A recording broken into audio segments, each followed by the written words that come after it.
boleh berkampanye kan? Atau itu saja sudah salah, Mas? Mereka sebetulnya sejatinya ya, menurut etika umum adalah harus melayani seluruh publik. Mereka disumpah di atas undang-undang, mereka harus tunduk kepada konstitusi, yaitu apa? Melindungi segenap tumpah darah, artinya berarti semua, memajukan kesejahteraan umum, umum itu berarti semua, mencerdaskan kehidupan bangsa berarti juga seluruh bangsa, bahkan menjaga ketertiban berdasarkan perdamaian abadi dan keadilan sosial.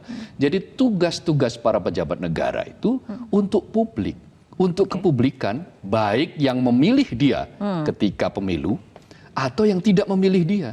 Itu juga wajib dilindungi, wajib dilayani.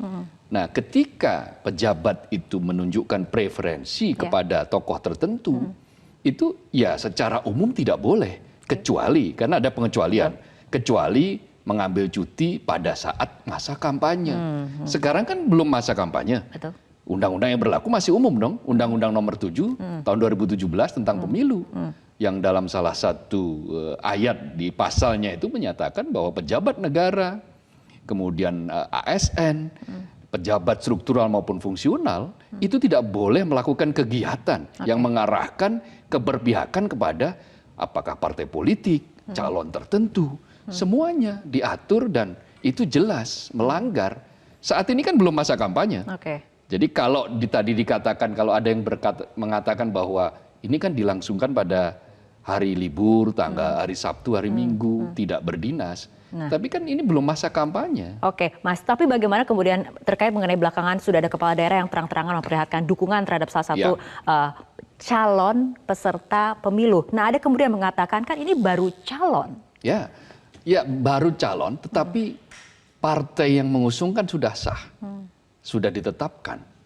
Sudah ditetapkan menjadi peserta pemilu 2024. Dan ini ada instruksi loh, ada instruksi dari struktur partai kepada para kepala daerah yang berasal dari partai tersebut.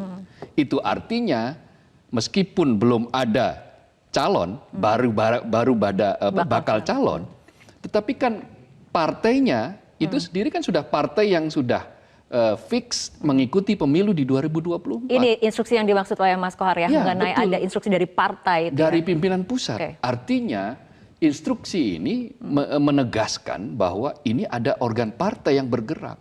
Nah, inilah bukti bahwa beberapa kali di forum ini kita membahasnya, bahayanya cawe-cawe bagi prinsip fairness, bagi prinsip-prinsip keadilan, prinsip-prinsip kesamarataan terhadap peserta pemilu. Itu akan mengalami gangguan apabila ada pejabat yang cawe-cawe. Dan ini ditiru karena dari pusat sudah pernah cawe-cawe, maka berarti kepala daerah juga boleh dong cawe-cawe. Cilakanya Bawaslu tinggal diam. Nah, itu dia. Mas Kohar kan nampak khawatir seperti itu. Padahal kan kita sebetulnya punya Bawaslu, Badan Pengawas Pemilu. Nah, kita akan bahas mengenai hal itu, tapi kita ikuti jeda berikut terlebih dahulu.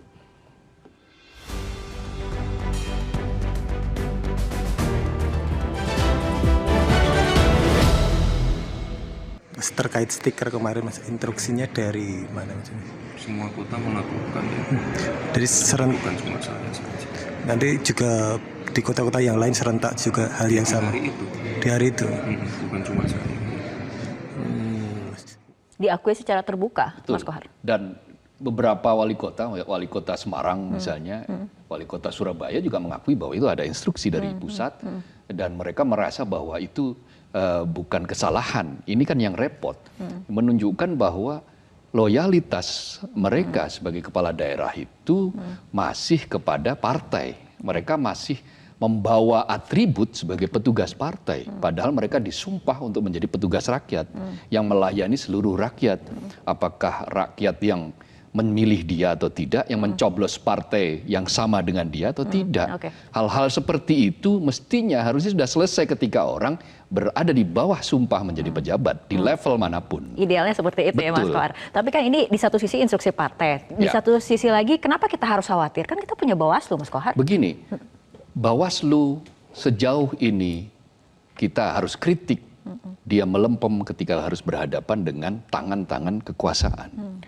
Kenapa kita harus khawatir? Karena yang melakukan adalah partai yang berkuasa, yang memiliki semua perangkat untuk melakukan kekuasaan itu. Ya, dikhawatirkan ini melahirkan intimidasi.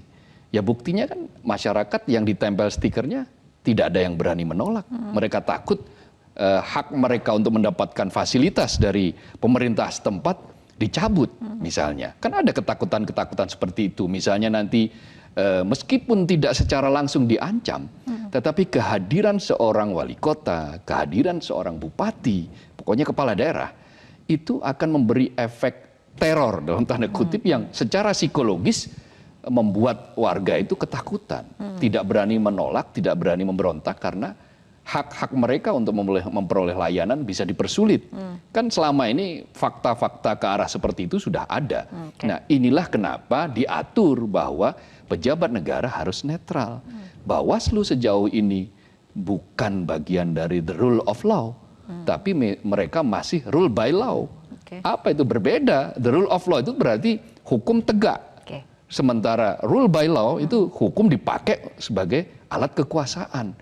Kekuasaan politik oleh mereka-mereka yang berkuasa. Nah, Mas Kohar, apakah karena masa tahapan kampanyenya sendiri yang belum dimulai sehingga ini berdampak pada minimnya pengawasan itu sendiri? Bahkan ketika kampanye itu pun mestinya juga baik sebelum, kan undang-undang menyatakan bahwa pejabat negara ASN itu tidak boleh mengarahkan, tidak boleh berkampanye, tidak boleh mengarahkan preferensi pada partai atau calon tertentu sebelum, selama, setelah. Dan hanya dibatasi ketika mereka cuti pada saat kampanye. Artinya ketika undang-undang menyebut kata sebelum kampanye, mestinya aparat pengawas itu sudah bekerja bahkan sebelum kampanye. Juga bekerja setelah kampanye.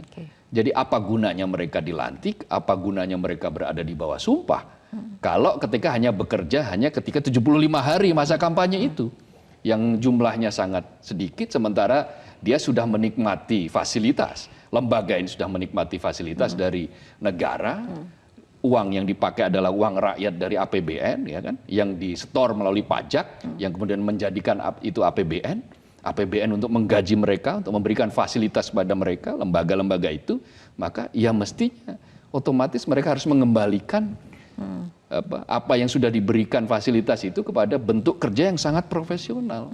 Tidak boleh ngeles-ngeles lagi. Badan Pengawas Pemilu itu kan bukan hanya distempel bahwa dia adalah pengawas, tapi yang dilakukan adalah ketika yang melakukan pelanggaran adalah partai penguasa atau mereka yang punya kuasa, berpaling dari pengawasan gitu loh. Jadi mereka bukan badan yang harus berpaling, mereka badan yang harus melotot, mengawasi gitu. Dan bahayanya ketika kemudian Bawaslu justru terpaku di hadapan penguasa seperti apa, Mas Kohar? Tapi kita ikuti jeda berikut terlebih dahulu.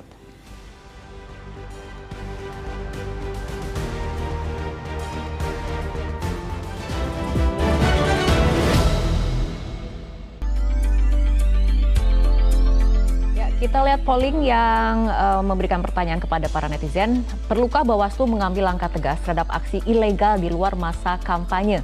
95% atau berarti dominasinya mengatakan iya supaya pemilu berlangsung jurdil, sementara 5% mengatakan tidak, sudah baik. Selanjutnya kita akan melihat apa yang menjadi suara dari netizen di Twitter. Ada akun @alvanr yang mengatakan apalagi banyak kepala daerah yang diangkat pusat. Dan selanjutnya ada juga tweet dari @septiansyahasep yang mengatakan Bawaslu terkesan melemah. Kita lihat tadi bagaimana suara dari netizen. Polling juga mengatakan 95% mengatakan harus ada tindakan seperti itu ya, Mas Kohar. Karena khawatir apabila tidak ada tindakan, potensi pemilu untuk berlangsung tidak jujur dan tidak adil itu sangat besar. Dan ini kan yang disuarakan oleh berbagai kalangan, termasuk aktivis pemerhati pemilu, bahwa ada potensi abuse of power, ada potensi penyalahgunaan kekuasaan untuk memenangkan partai tertentu atau calon tertentu. Ini yang bahaya. Kenapa? Pada efek selanjutnya ini namanya pengkhianatan terhadap demokrasi. Karena inti dari demokrasi itu adalah partisipasi dari masyarakat publik, partisipasi yang sebenarnya. partisipasi dari rakyat, dan ini yang jangan dikhianati. Kalau sampai pelanggaran dibiarkan, kalau sampai abuse of power dibiarkan, maka akan muncul apatisme. Pada titik tertentu orang mengatakan, jurdil hanya slogan. Buat apa pemilu? Tunjuk saja orang-orang. Atau tunjuk aja calon, sudah beres, selesai, Indonesia jalan. Kalau hanya sekedar itu, ya buat apa ada pemilu? Kan akhirnya begitu. Jadi kompetisi dalam harmoni, ya. Kompetisi, kontestasi itu adalah upaya untuk menjadikan Indonesia lebih baik. Pelembagaan demokrasi yang matang itu akan menjadi syarat utama bagi berlangsungnya sebuah pemilu yang jurdil. Nah, kalau ada perangkat atau lembaga atau badan yang mestinya menjalankan pengawasan tetapi malah berpaling terhadap kekuasaan, ketika ada pelanggaran kekuasaan, ya maka akan melanggengkan ketidakjujuran dan ketidakadilan. Oke, artinya di hadapan penguasa ataupun bukan penguasa, Bawaslu tidak boleh terpaku. Tidak boleh terpaku. Tidak boleh terpaku. Betul. Oke, baik.